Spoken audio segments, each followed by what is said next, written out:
Om Vakratunda Mahakaya Nandamahakaya Surya Koti Koti Samaprabha Samaprabha Nirvignam Nirvignam Kuru Me Guru Me Deva Deva Sarvakaryeshu Sarvakaryeshu Sarvada Sarvada Saraswati Saraswati Namastubhyam Namastubhyam Varade Varade Kamarupini Kamarubini Vidyarambham Vidyarambham Karishyami Karishyami Siddhir Siddhirbhavatu me me Sada sada Gurur Guru Brahma Gurur Brahma Guru Vishnu Vishnu Gurur Guru Devo Devo Maheshwaraha Maheshwaraha Guru Guru Sakshat Sakshat Param Param Brahma Brahma Tasmai Tasmai Shri Shri Gurave Gurave Namaha Namaha Om Om Sahana Sahana Vavatu Bhavatu Sahana Sahano Bhunaktu Bhunaktu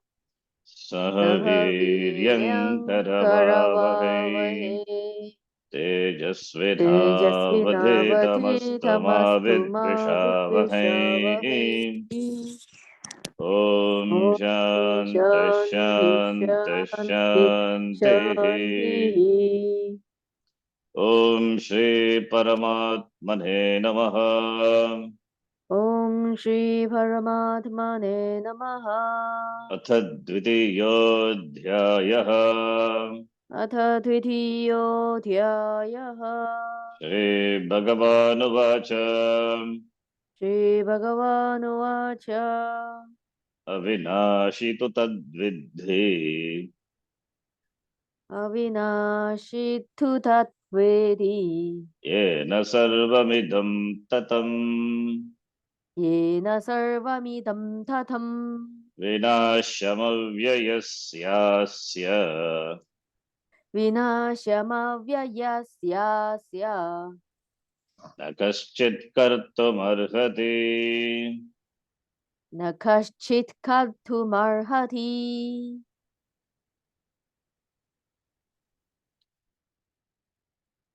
Tad vidhi tat yena idam sarvam tatam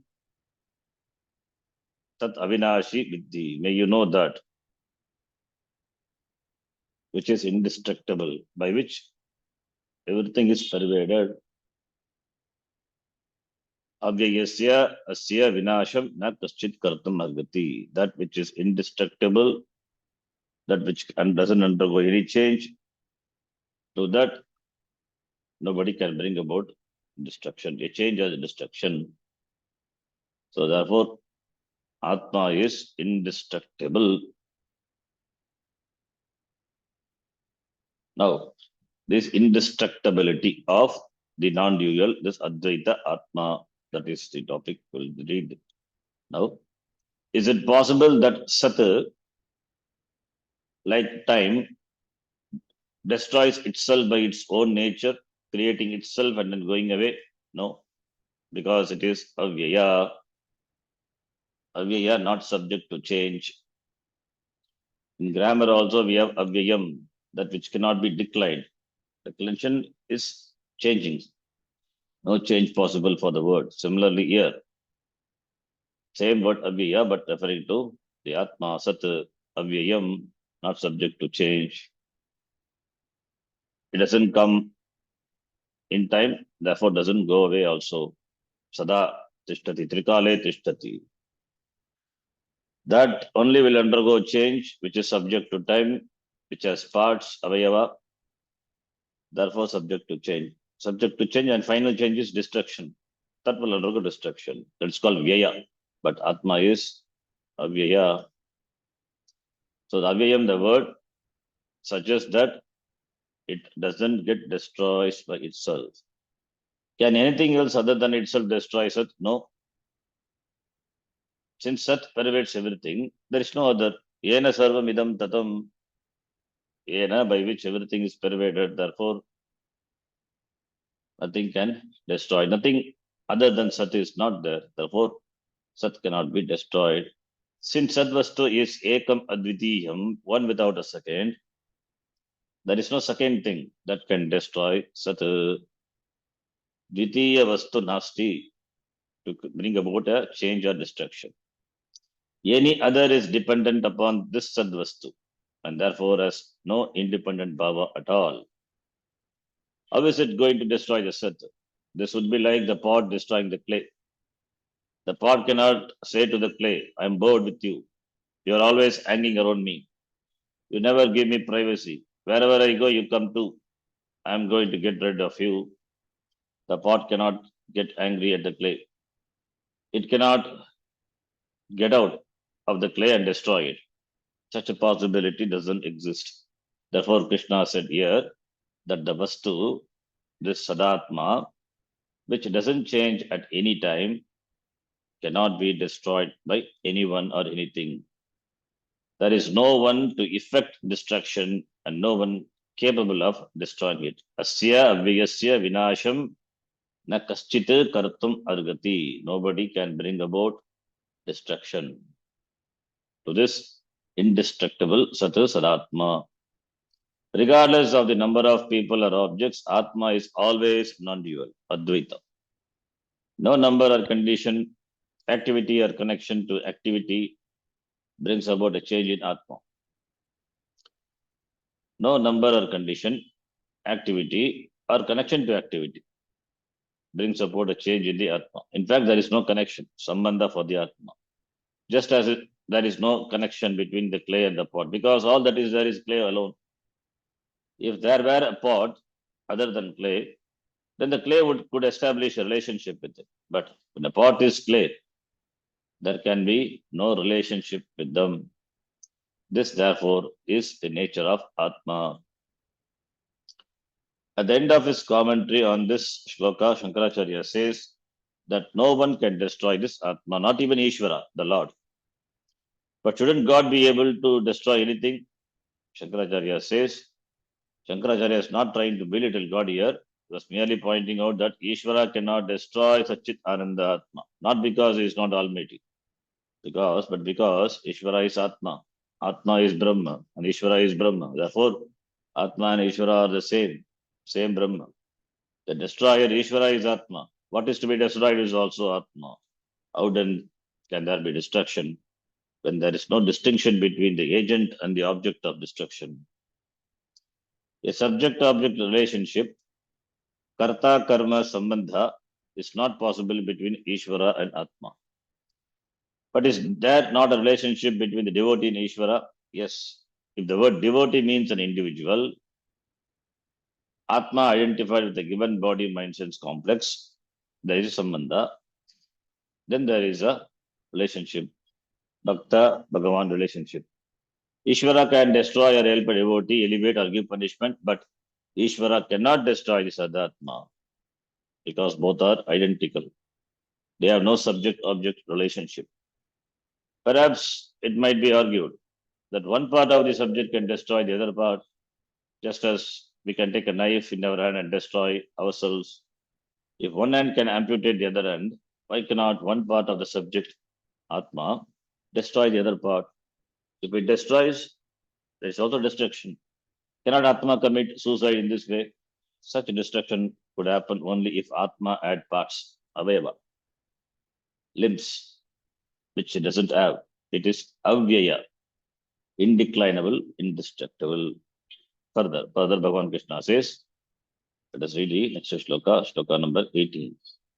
Antavanta ime dehaha अन्धवन्ध इमे देहाः nityasyoktā sharirinaha नित्यस्योक्ता शरीरिणः anashino prameyasya अनाशिनो प्रमेयस्य tasmadhyudyasva bharata.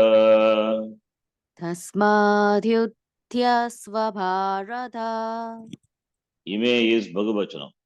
Ime dehaha, deha also has to be Bhagavachanam. Therefore, Visarga is here. Visarga is dropped, becomes Yakara, Nika is dropped. Dehaha. That's why when you pause here, you have to say dehaha. Similarly, Antavantaha, here also Visarga is dropped. It is dropped means it is becomes Yakara and then dropped. And here Visarga is there because followed by Shar letter. and here Purva Rupa Sandhi. So you have to split to understand Anashinaha plus Aprameyasya. All these are good example for Sandhi practice, Visarga Sandhi. Anyway, so Ime Dehaha, this body, bodies are many, therefore the Dehaha, Ime Dehaha, the Ime Dehaha, these bodies, Antavantaha, Antavantaha, Bhagavachanam. They are subject to end. Nityasya Uktaha Sharirinaha, Shariri, the one who resides in the Shariram, Atma Dehi, it is Nityasya, that which is not subject to change. Shariram subject to change, but Shariri, Dehi, not subject to change. So therefore Nityaha, Nityasya, Anashinaha, that which is not subject to destruction, Apremeyasya, not available for objectification. Therefore, Tasmadhyudyasva Bharata. Therefore, hey Arjuna, what you can destroy is that which undergoes change, that which undergoes destruction only. You can destroy the destructible. We cannot destroy the indestructible. That is the idea. This Shariramana Sangata, the body mentions complex. Anyway, it's going to get destroyed at one time. The time of Maranam, the time of death, it is going to be destroyed. You cannot save it from destruction. It is going to get destroyed, going to perish, whether you want it or not. And Atma, that it cannot destroy. Even if you want, you cannot destroy. So Atma, which is indestructible, Shariram cannot escape from destruction. So you are going to destroy that in the war, that which is destructible only. Therefore, what is that to worry? And since Dharma, to establish Dharma, this war has been fought. Therefore, destroying the destructible should not be a problem. That's what Bhagavan says here. These bodies of the embodied one, the self Atma, Shariri, which is not subject to change, which is indestructible, and which is not available as an object of knowledge, are said to subject to end. The bodies are subject to end. Embodied Atma is not subject to change, it is indestructible, it is not available for objectification. Therefore, He Bharata, O descendant Bharata Bhavishya Kulodbhava, Arjuna, Arjuna, Yudhyasva, may you fight. Krishna unfolded the Satvastu, showing that no one can destroy this Atma, including Ishvara, because it is indestructible and itself sustains everything. Now, what about Asat? If Sat is indestructible and pervades everything, and if everything depends upon the Sat, does that which depends upon the Sat not become as true as the Asat? Is it not said that you acquire the same qualities as the company you keep? Is it not also true that if you string roses and then remove them all the string will continue to smell like roses because of its previous association with them? Similarly, here, since the Asat is always with the Sat, is there not some kind of attribute transference because of this association? And then will not the Asat again gain the same attribute as of being indestructible?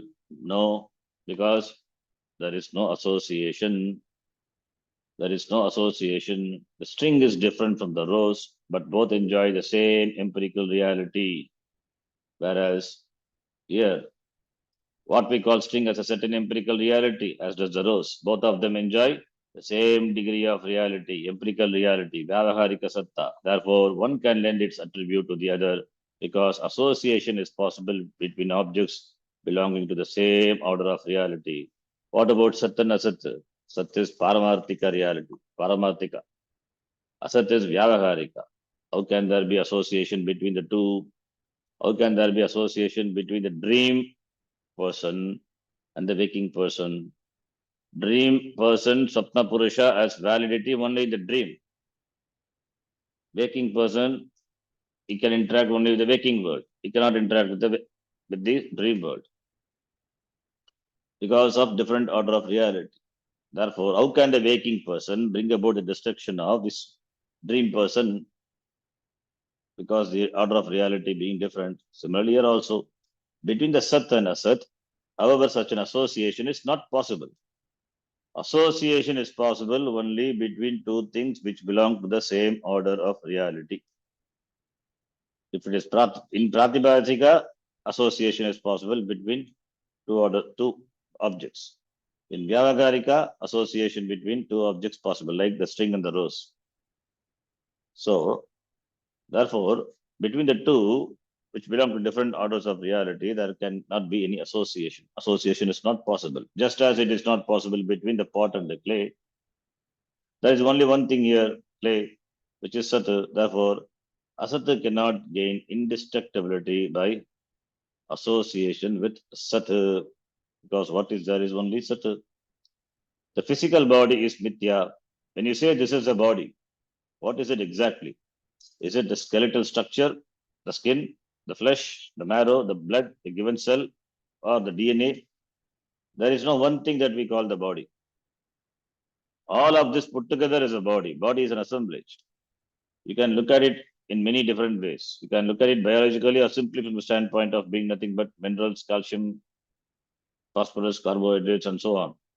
Because each component depends upon so many other things, the physical body is mithya. There's nothing called really physical body. It's an assemblage. It's put together.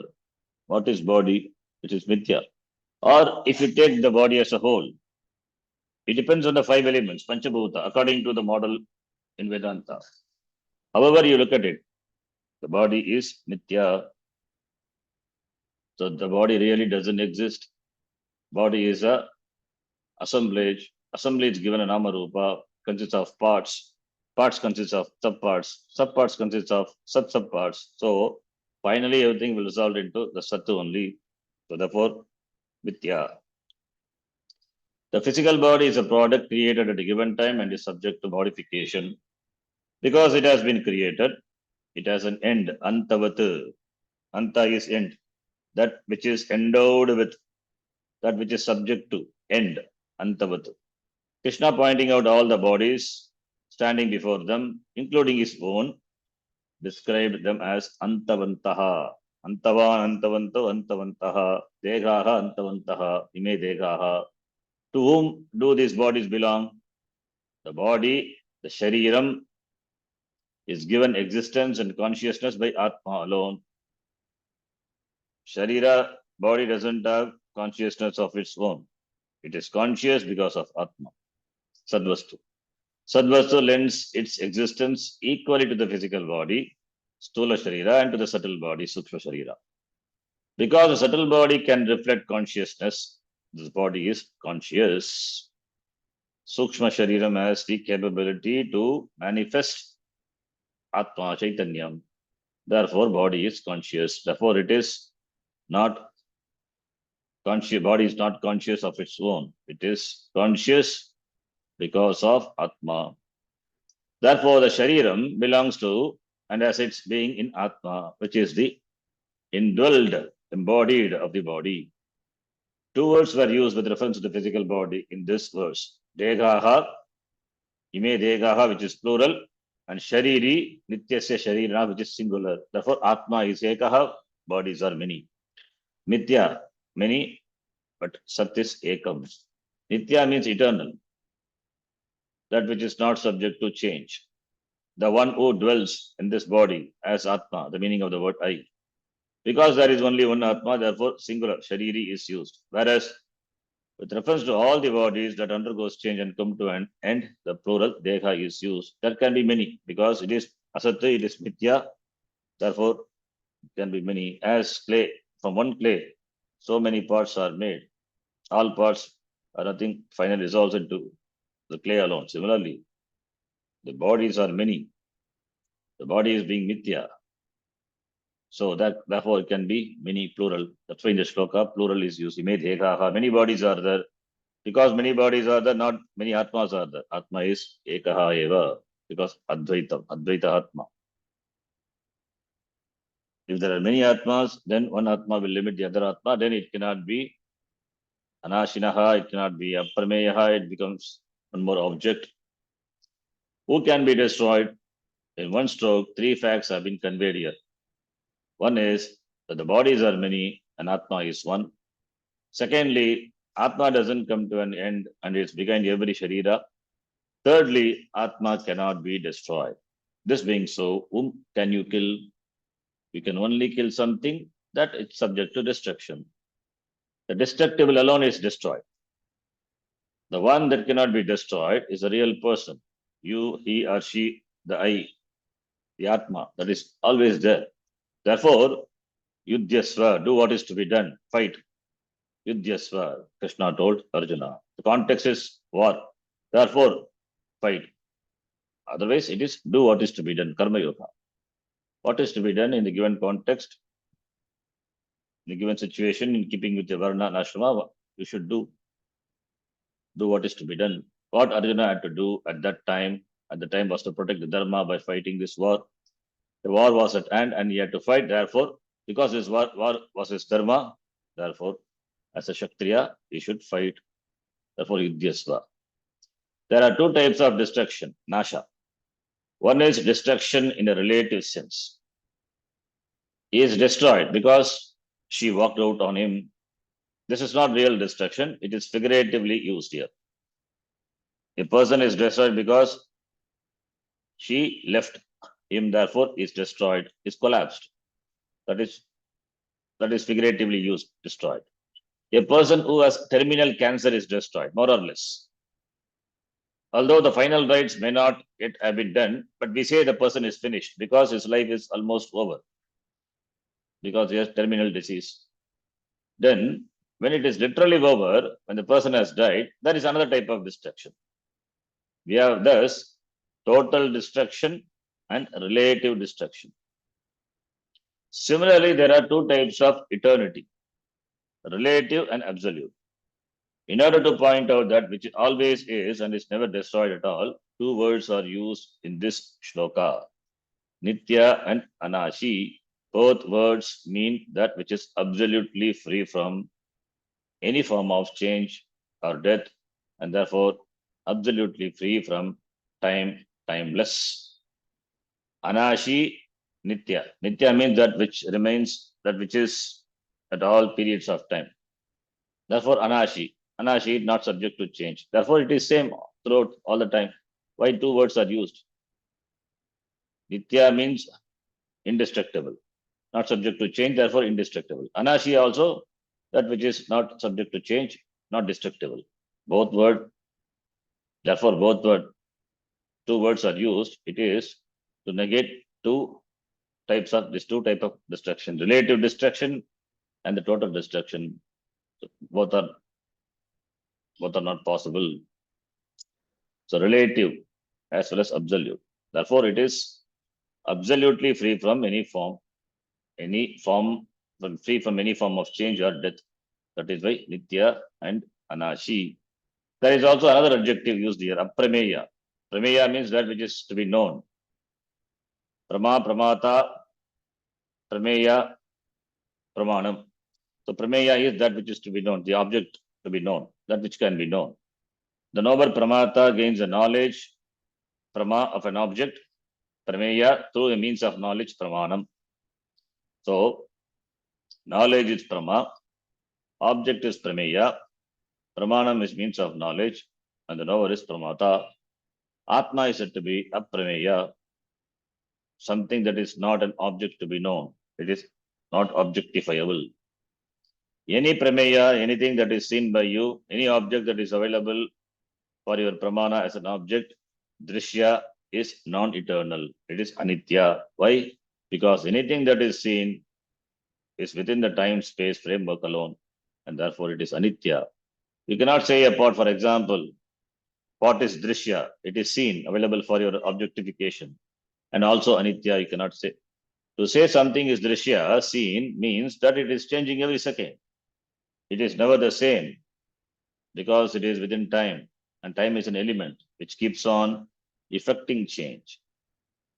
Any object, therefore, is never the same. It's always different. What is available for you to know is therefore always anitya and never nitya. So object of knowledge, anything which you objectify is anitya alone. Therefore, Atma is aprameyaha, not available for objectification, because it is a very subject without having an object. Because Atma is not available as an object of knowledge, it is aprameya. But if Atma is not an object of knowledge, why are you doing all this study? What is the Gita Shastra for, if not for knowing Atma? Then comes the Pramanam, the nature of perception. Next topic. Yes, Shankaracharya enters into a short discussion, which he picks up again in a more detail elsewhere in the Gita. All these bodies are said to be anitya, subject to destruction. Whereas Atma, the Shariri, who obtains in all bodies, is nitya. Atma is aprameya, not available as an object of knowledge. Anything subject to distinct understanding is called parichedya. These are interpretation of the Bhashyam. There are three words used with reference to our understanding of a distinct object. Parichedya, parichedaka, and paricheda. Parichedya means that which is subject to limitation. Parichedya is referring to the object which is subject to limitation. Paricheda. Parichedaka is that which brings about this paricheda, limitation. So limitation is paricheda. Parichedya is that which undergoes limitation, subject to limitation. Parichedaka is that which brings about the limitation. Though the sense organs, through the sense organs, you perceive objects. The eyes, for example, perceive the form and color of an object. Therefore, the sense organs all become parichedakas for varieties of parichedyas. Sense organs are parichedaka and sense objects are parichedya. Each of the sense objects, Shabda, Sparsha, Rupa, Rasa, Gandha, sound, touch, form, taste, and smell is distinct from one another. Therefore, parichedya, the form that the eye sees is parichedya because it is perceived as distinct from all other things. Therefore, any pramana which picks up a distinct piece of knowledge becomes parichedaka, and what is picked up is parichedya. So, pramana, parichedaka, and the object of knowledge is parichedya. So, parichedya is prameya. Any object of knowledge that can be known in the form of a cognition, as such as this is a pot, this is a cloth, this is a tree, this is a man, this is a woman, is parichedya, object of knowledge, prameya. Because an object of knowledge is conditioned or limited in nature and perceived as such through the sense organs. Therefore, the sense organs becomes parichedaka and objects are parichedya. That which is not known in a determinate form as an object by all these pramanas is what is meant here by aprameya. So, Atma is not available for any of the pramanam, pratyakshadi pramanam.